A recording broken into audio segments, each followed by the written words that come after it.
So first time আসলাম দুয়ারি পাড়া, শোনা যাচ্ছি যাওয়া যায়।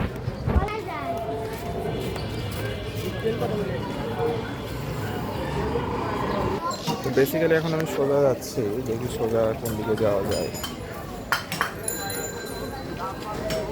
তো এটা আসলে কোন দিকে চলে আসলাম, সব তো হলে টিনের ঘর বাড়ি, বুঝতেই পারছেন। বেসিক্যালি এই যেটা ছিল হচ্ছে বস্তি, পিছে যাওয়ার অপশন নাই, এই জন্য এখন আমার আবার ব্যাক করা লাগতেছে, কারণ তো পুরোটাই বস্তি ভাই, পিছে পুরোটাই বস্তি, ওইদিকে যাওয়ার অপশন নাই। সো দেখি সামনে রাস্তাতে ভালোই, অনেকে অনেক কিছু বেচতেছে, মাছ টাছ দেখতেই পাচ্ছেন। তো এদিকে যাইতে থাকি, দেখি ভালো থাকবেন। আসসালামু আলাইকুম।